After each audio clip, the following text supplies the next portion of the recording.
friends, my dear masters, my dear gods, welcome to all of you for today's evening session, Holistic Wellness Program, 21 days. Today, the 17th day is going on. Before commencing the session, my sincere pronouns to my beloved Guruji, Brahmansi Putriji, my great pronouns to Grandmaster, Mother Babaji, and all the Permanent Masters, and all the Astral Masters.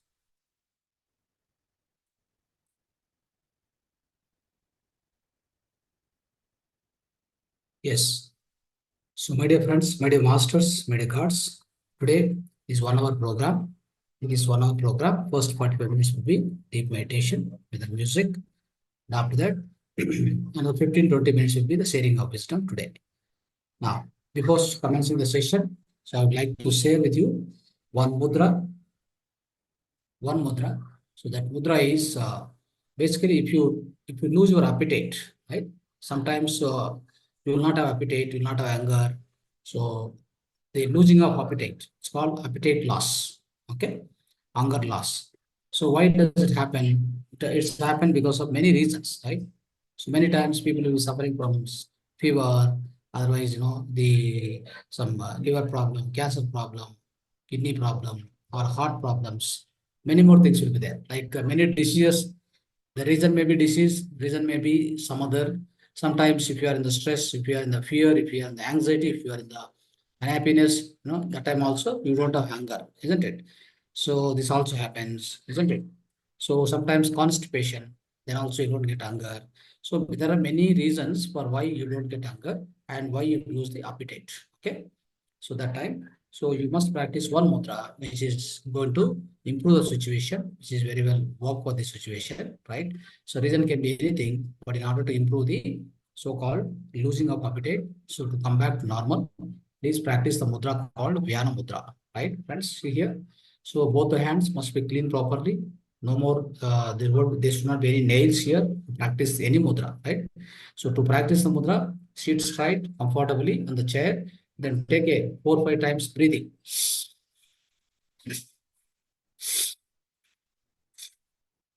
Like take a deep breathing, leave out. Like that, 4-5 times you do, then start the mudra. How to do the mudra? Dhyana mudra, see here.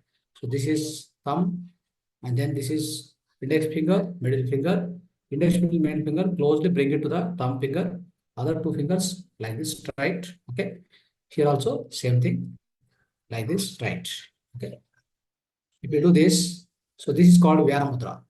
So you do like this, keep it like this, and keep on thighs, and then if you can, you can just keep observing the breath and practice this mudra. If you are free enough, if you don't have enough time, like all that, then you can while going somewhere, while traveling in the bus or whatever, you can keep this mudra and travel, not a problem. But mudras will work very effectively if you sit on the floor, having some mat or whatever, sit in the sukhasana and do it.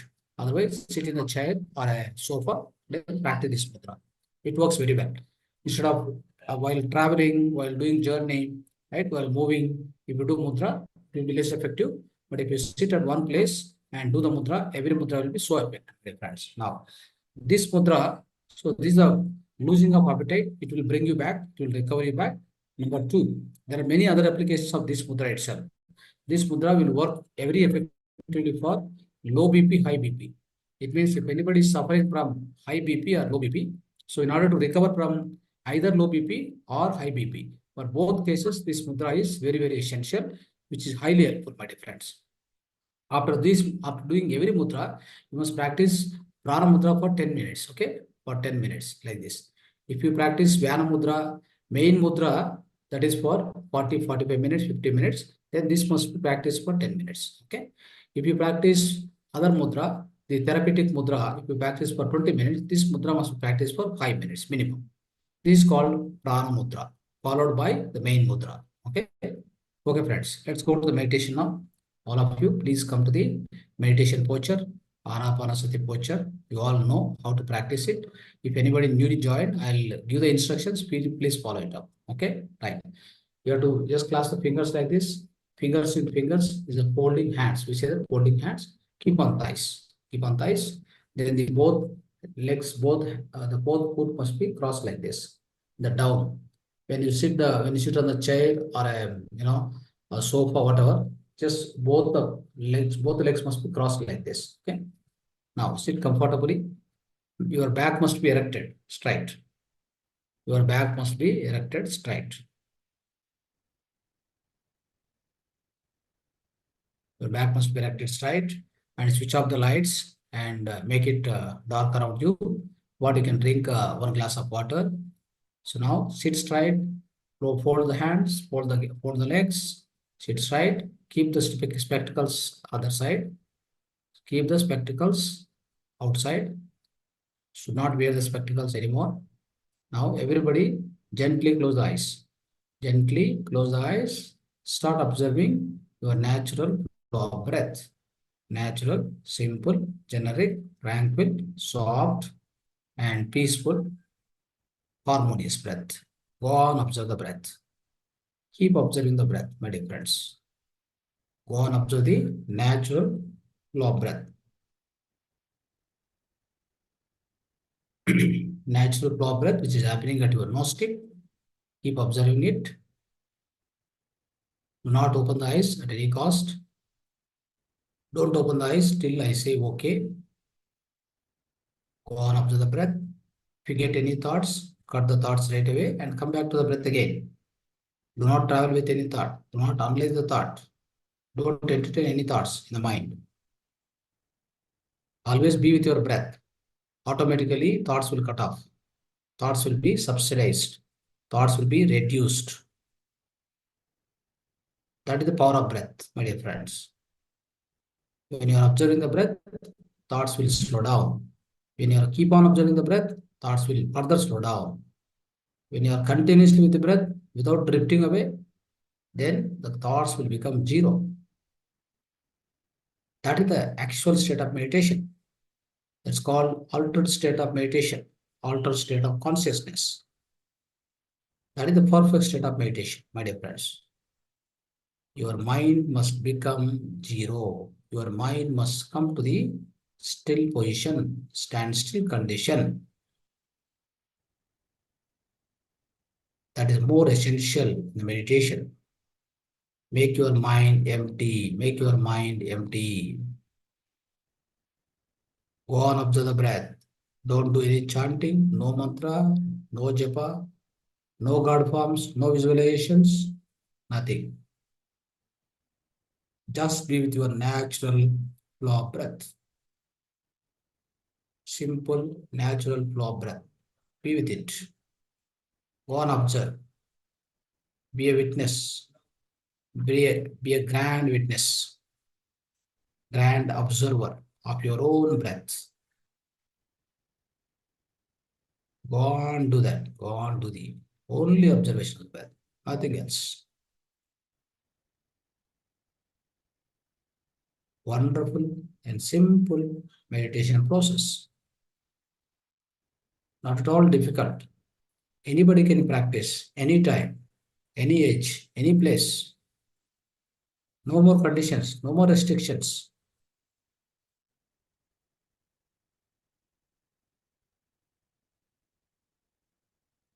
Be with your breath. Be with your natural breath, my dear friends. We also switch on the mild music, which will go on in the background. Today we will be doing the meditation along with the Mrutyunjaya Mahamantra. Wonderful mantra that will go on in the background. Be with your breath. You'll be able to empty your mind. You should be able to empty your mind with today's meditation process.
last 5 seconds. Then 5 seconds. 5, 4, 3, 2, 1, 0. Slowly remove your hands and keep it on your eyes. Place your hands on your eyes for 5 more seconds. Gently touch your eyes. Both the hands, my dear friends.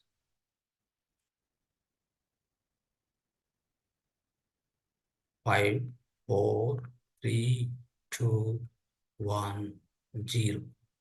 Slowly, you can remove your hands and slowly open your eyes. Slowly open your eyes.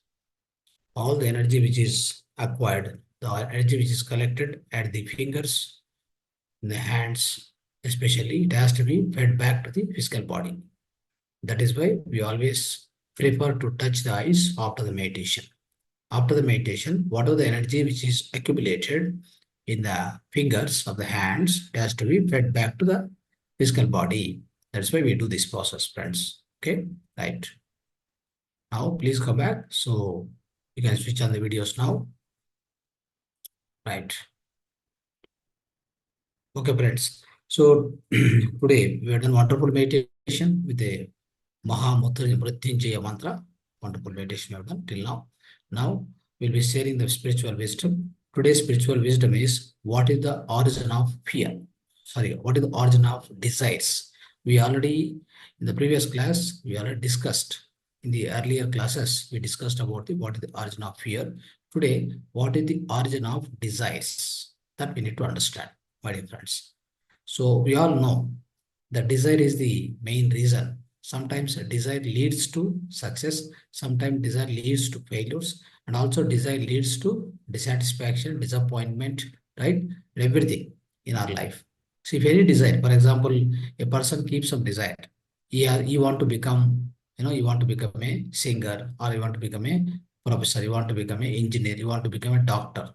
That is desire. A student has got desire to get more marks. If he doesn't get more marks, if he doesn't achieve more marks, what happens? He become disappointed, right? Yeah, sometimes the disappointment increases more, then it gets into something called depression also, isn't it? So this happens, friends. In everybody's life, the desires are very common. So there is no question of like not having desires, friends.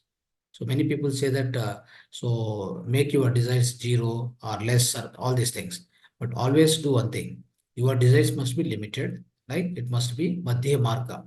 Madhya Marga means so Buddha Ashtanga Marga we already learned in these 21 days. In the earlier classes, we already learned about Buddha Ashtanga Marga. In that, what he says that the desires must be limited. Desires must be always limited. It should be Madhya Marga. Okay. So the right desires and the right way, right quantity, we should have it. Then it's not a problem. So that means it's a healthy desires and also limited quantity and not to be the extremity. Do not never go to the extreme side. Okay. So many people, what happens, so they got some achievement, but what they try to do is they want to get more and more and more achievement. So they always think that so beyond like they go beyond the boundaries. That doesn't work. Okay, what happens is because of the extremity on the desires what you have, you also try to put your efforts, but somehow what happens if the effort doesn't match to the results what you get, then what happens? You get failure, then you get into the disappointment. So that is why have the limited desires and then work for it. So once you get the results, of course, you are satisfied, you're happy, isn't it? So that's how we need to lead our life. Okay, in our daily life, this is a mantra. Have always the limited desires and also have the reasonable desires. Need not have the extremity side. Don't go to extreme side. And also don't go to the unreasonable desires. Never keep unreasonable desires. It doesn't work, my dear friends. For example, a carpenter cannot keep a desire of purchasing a big bungalow, isn't it? So it may not be possible for him. A software engineer who is getting 10 lakhs salary per month, he can have a desire of buying a bungalow. not by the plumber or a carpenter, isn't it? So that is not an appropriate desire. We call it as a inappropriate desires, isn't it? So this is what we need to understand, my dear friends. Now, anyhow, so the desires are if the desires are reasonable and the desires are limited, it is always healthy and good. So it doesn't matter. There is no problem in it. But so let's discuss more about this desire from where it originates. That means where it will be generated and also where it will be originated and what is the source for the desires. So let's understand all that in detail. Friends, so I will try to give some examples here, then you can understand more. So what is the source of this desire? From where do you get this source? From where the desires will be generated within us. That we'll understand thoroughly. If we know the origin of the desire, if we can take care of that, or if we can have good control on it, then what happens? You will be always blissful. It means, see, whether desires are fulfilled or not fulfilled, unfulfilled. Sometimes the desires can be fulfilled, sometimes desires may not be fulfilled, isn't it? It all depends upon many factors in your own life or in anyone's life. In that case, what happens many times when the desires are not fulfilled, we go into the so-called sadness or disappointment or something like depression. If the desires are fulfilled, then we are so exhilarated, happy, and it's kind of a joyful, isn't it? So that is not the situation, friends. So if at all your own desires, right, decides your happiness, that cannot be called as a permanent happiness. It's all about a temporary happiness, which stay today, tomorrow it will be not there with you. That means the happiness, whatever you enjoy today, tomorrow it is not there. So that is not the real happiness, isn't it? What is the real happiness? It must be with you. It must stay with you all the time. Okay, you must be happy against any situations, any odd situations, good situations, the great situations, whatever it may be happening in your life. Against to that, irrespective of all this, your own happiness must be intact. It must be constant. So that is the real happiness. That is called ananda. That is called blissfulness, my dear friends.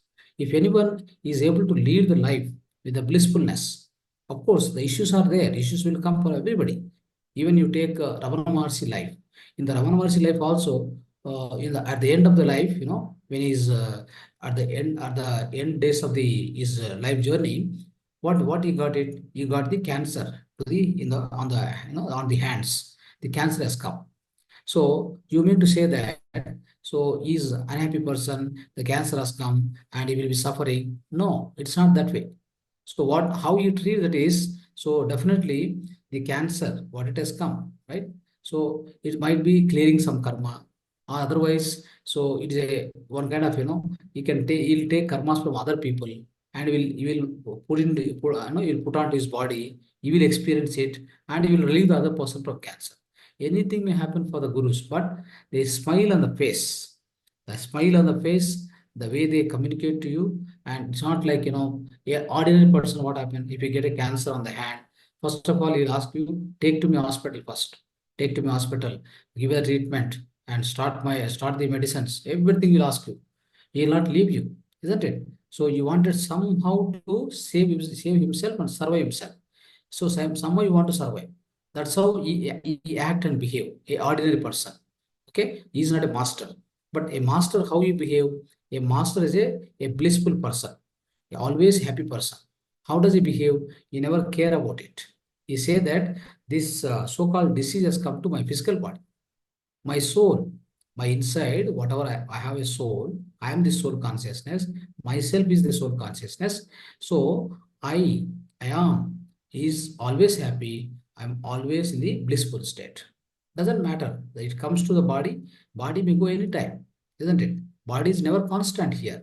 It's the impermanent thing. So it doesn't bother. Okay, he doesn't bother about it. So the disease has come to physical body, he'll be witnessing it.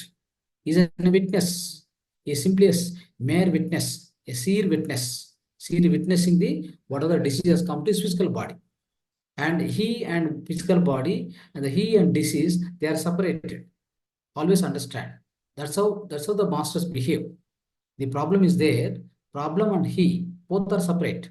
Whenever you think the problem is yours, you are the problem, then what happens is then you get into the miseries.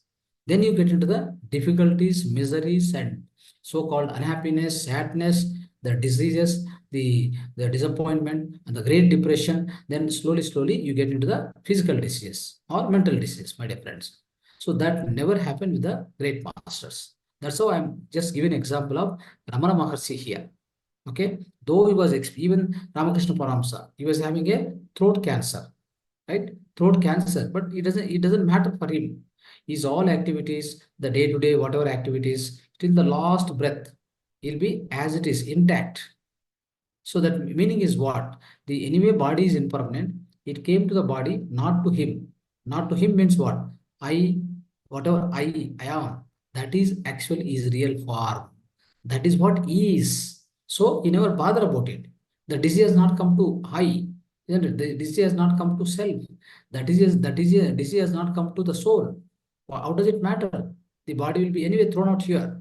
It will go one or other day. Why do you worry? Why do you feel unhappy? Because you know the truth. You realize the truth, my dear friends. Anyhow, so I'll try to use some more examples here. See, I will give an example. One person, right? So he retired, he got retired from the job. Now he retired from the job, and somebody offered him, why don't you work? You are retired, and we'll give some extra. You get some extra income, 15,000 per month. So let's say they give him the offer to him. He said that no, I'm getting already 30,000 pension. I don't need your job. Okay, I don't need to do the job. Then it's okay. But some other company comes and offer him, you don't need to work full days in a week. You need to work for some hours, maybe 3 days, some certain hours in the week. You work for us, give some good consultation, your ideas, your so-called guidance to our business. We will pay you 1 lakh rupee. Then what does he say? You will accept it. How does he accept now? Earlier he rejected. Now he's accepting because money is more here. So it means what? So in the first instant, whenever he say, I don't work because I'm already getting pension of 30,000, I'm happy. But do you think is really satisfied? He is not satisfied. He is not yet satisfied. That is why he is accepting the next job. Next job for what? Because he is getting more money. So you can imagine the kind of satisfaction is, like is it's more for him. There is no satisfaction within him. So his desire is not fulfilled. That means the desire is like you can say more. Till he has got something in him, like his desire is more. That is why he is not satisfied. He is not fully satisfied. So that's where you need to understand. Always, everybody, for that matter, my dear friends, everybody will be always willing to get more and more and more. That is our real tattva. Let me give you more examples so that you can really understand our true form. What is our true form? Then only when you understand that truth and the true form, then you will really understand the what is the origin of the desires. Definitely you can understand today, right, friends? So now, so what happened? So this is the case. These are one of the example I have given you, right? Similarly, so what will happen is, let's say one person went to Swamiji. Okay, what Swami he asked for Swamiji, saying that uh, he said that I wrote a house. I wrote a even house also. Then Swamiji offered him. So do one thing. This entire India I will write and give you. Okay. Not forget about house. Entire India I'll write and give you, but except Nagpur. He says one example. I'm telling you an example. So it's hypothetical. Okay, not that real example. So he says that Nagpur you have to leave it. Then in his mind, what he says, why don't Nagpur also come into me? Like it is becoming less. He think it is less, isn't it? So first of all, entire India he is ready to give, and then he says that Nagpur you leave it, remaining you take it. Then that person, even though he doesn't have house, now he think that Nagpur is missing. His ideas is always the thing. His thoughts will go on Nagpur only all the time, isn't it? So that is where you understand. There is no limit, friends. There is no limit. Okay, always. So we wanted more. We wanted more. So that is our tattva. That is our tattva. Okay. Let me tell you one more thing. Okay. So one more example is, and if you offer to anybody, right? So for example, entire world I'll give you except Nepal. Then what is the thing? So why don't the Nepal comes into me? Nepal also will come to me. So these thoughts will start, isn't it? So that means here something is like this. Even I'll tell you the entire this particular thought process I'm telling you is not limited to one person, two persons. Entire 700, 800 crores on this earth planet, all the human beings will have the same thought process. Even if you want, you can check with anybody. Okay, you offer something and you just say that this will not be given, remaining everything will be given. Immediately what his thoughts will run, about other thing which is not given. The thing what is given, yes, it's right. The other thing which is not given, he will keep on thinking on that. His thoughts will go on, more and more thoughts will increase on that particular thing which is not given to him. So that's how what happened. All the entire human population on this earth planet, they have the same kind of thinking, similar kind of thinking. There won't be any difference in thinking. So why it is so? Friends, let me tell you, actually what happened. Actually what happens is our real form is that kind of a unlimited. Our real form, that means our real tattva itself is unlimited. How does it work? Let me tell you. For example, in your physical body, right? So if I ask you to show your ears, right? Ears means you will show like this. And if I ask you to show your nose, you will show this, isn't it?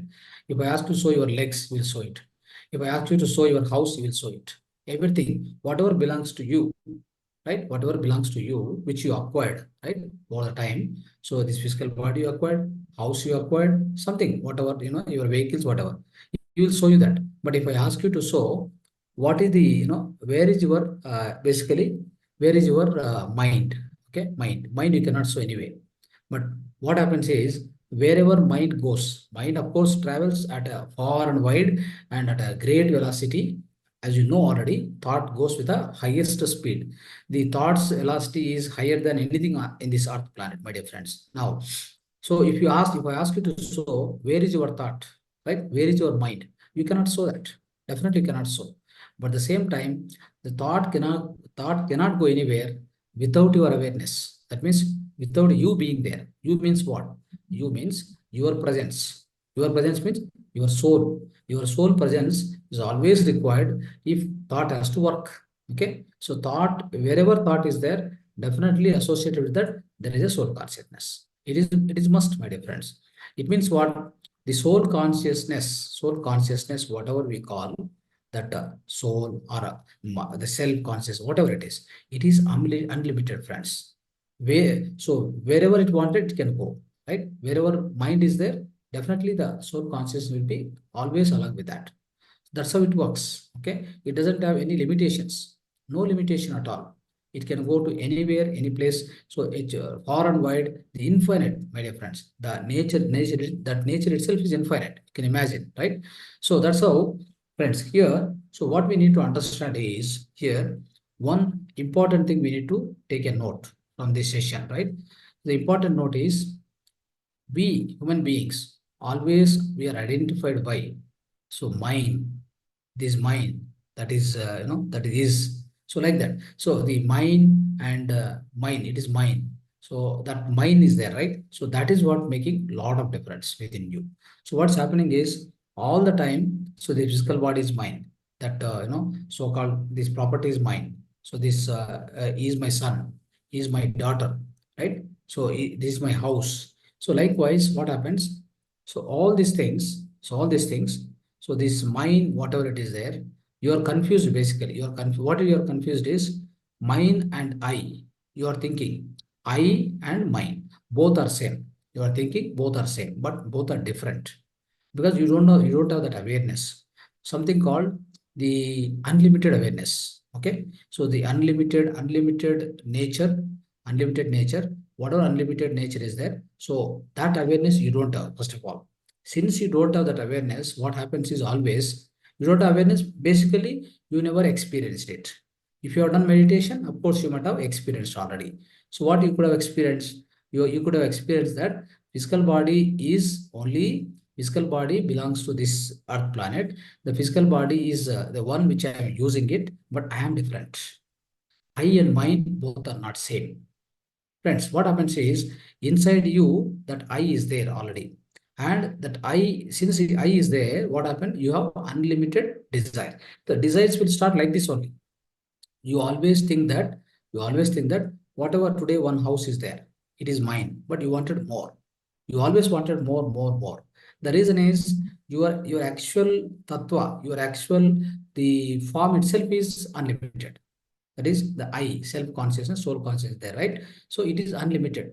So as you are unlimited already, your desires also will be always, unlimited only.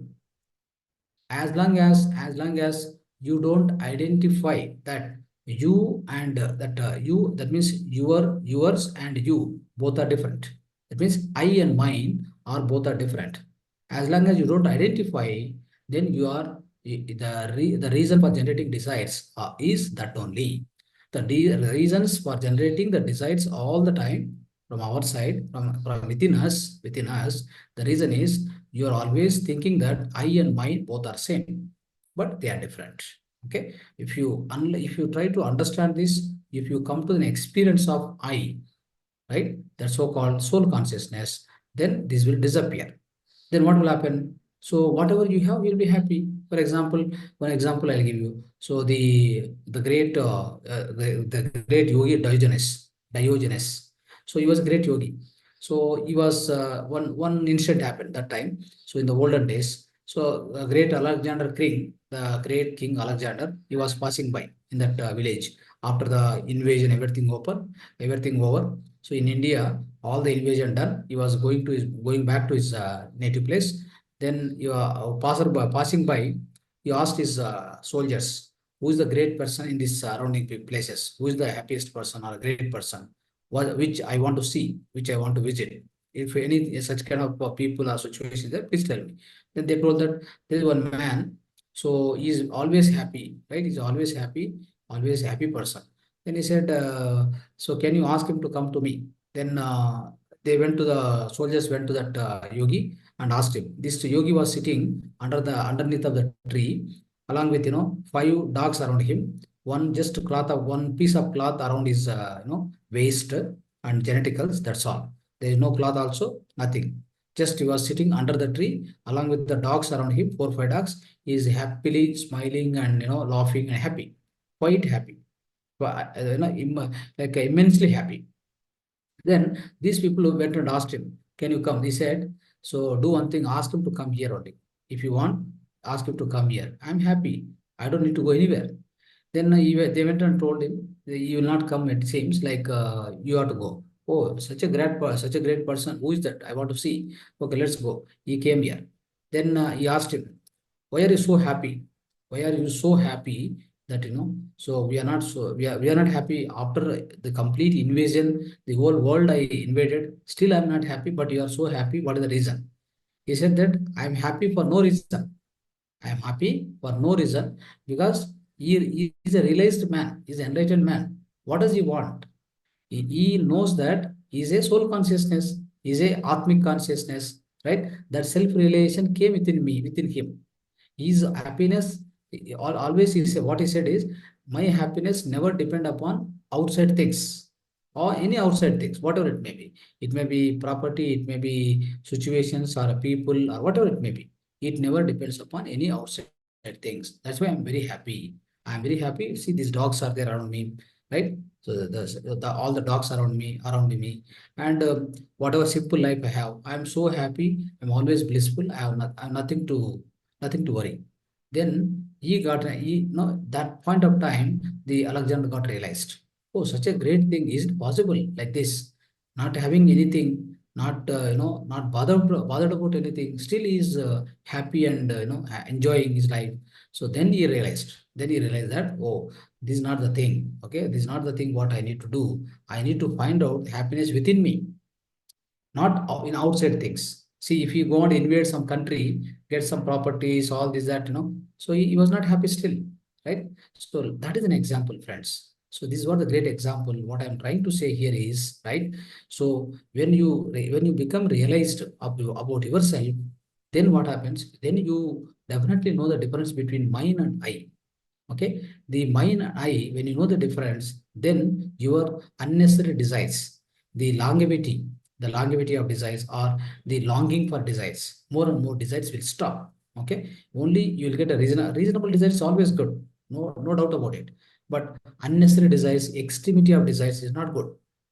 That is going to spoil you. Okay, so that's how the origin of the desires is the the origin of the desires is that we are confused, or we are not able to understand the difference between I and mine. That's all. So let's understand the difference between these I and mine. Then once you understand what happened, you become a happy person, blissful person, right? You are an enlightened being. You don't have much worries on anything happen, anything may happen. Okay, even then you are happy. You'll be always blissful and happy in your own life. Okay, so that's how it happens, friends. So becoming a master is the greatest thing through which you'll be able to have the greatest amount of control on the desires. The desires what you are getting out of you will have highest amount of control on the desires. Then you will never get into the so-called sadness or unhappiness or the any kind of a so this like whatever calamities, whatever happened in your life, friends. So this is what we need to understand, friends. So hope you got the understanding about the origin of the desires, right? Okay. Thank you so much. Dhanyavad. Right. So anyone have any questions, please raise the question. You can ask the question.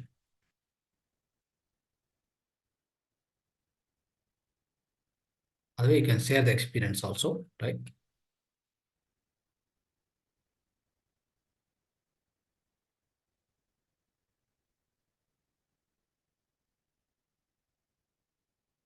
Anybody want to talk? You can unmute. Please unmute and talk.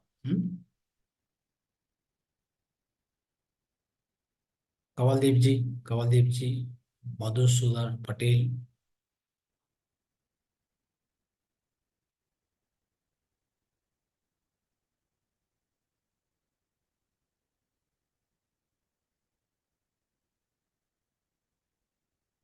Yes, anybody want to express? Please speak up.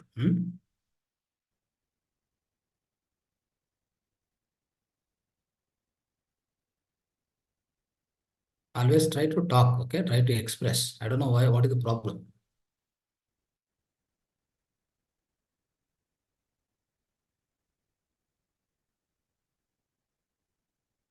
Kavaldeep, yes.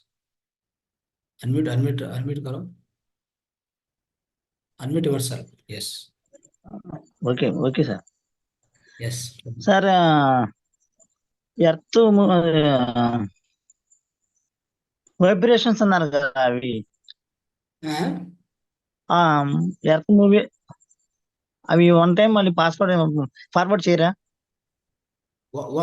ఏం చెప్పండి. అదే మనకి earth నుంచి sky నుంచి ఆకాశం నుంచి అది sky నుంచి మూవ్ అవుతున్నారు కదా వైబ్రేషన్స్ అది వన్ టైం ఫార్వర్డ్ చేయండి. వైబ్రేషన్స్ అంటే వైబ్రేషన్స్ ఏదది వీడియోనా? వీడియో అండి, వన్ టైం ఫార్వర్డ్ చేయండి. అంటే మాది డిలీట్ అయిపోయిందండి. Spiritual reality. అవునండి. Spiritual yes sir. రియాలిటీనా? అవును. స్పిరిచువల్ అది డిలీట్ అయిపోయింది. ఓకే. రైట్. అది ఫార్వర్డ్ చేస్తాం, గ్రూప్ లో ఫార్వర్డ్ చేస్తాం. గ్రూప్ లో ఫార్వర్డ్ చేయండి. అంటే చాలా మంది తర్వాత యాడ్ అయ్యారు కదా, కొంతమంది అది లాస్ట్ అయింది. Right, no problem.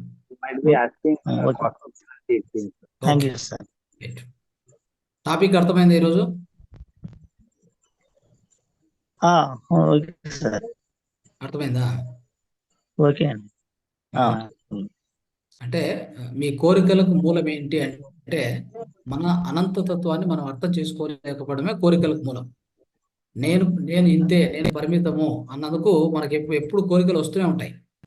ఇప్పుడు ఒక బాటిల్లో నీళ్లు కొద్దిగా పోసాం అనుకోండి, ఇంకా ఖాళీ ఉంటుందా? ఆ ఖాళీ ఎప్పుడు ఉంటది కదా. ఆ ఖాళీ ఉన్నంత వరకు మనకి కోరికలు అట్లే వస్తూనే ఉంటాయి. ఎప్పుడైతే ఆ బాటలే నేను అనుకున్నప్పుడు ఇక అక్కడ కోరికలే ఉండవు. అంటే నేనే కదా అనంతం.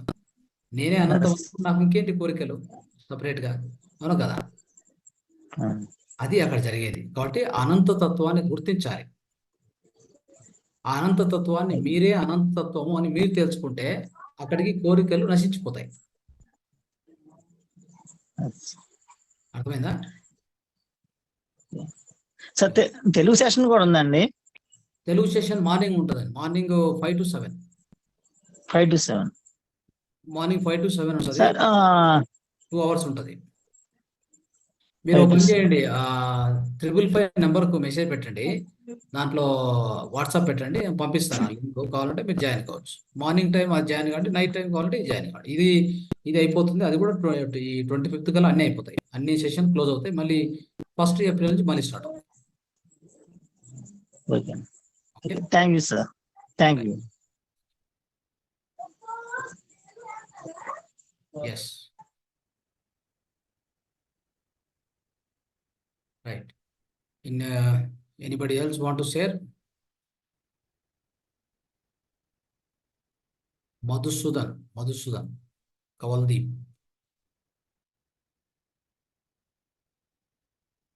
Are you there? Kavaldeep ji, are you there? Madhusudan ji, are you there?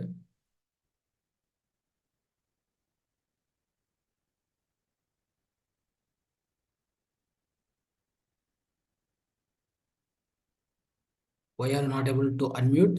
Any problem? Are they available, or otherwise any angels are attending this session? I don't know.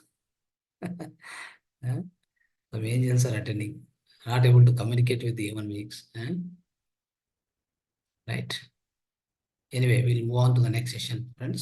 Thank you so much. Dhanyavad to all of you for attending this session. Thank you.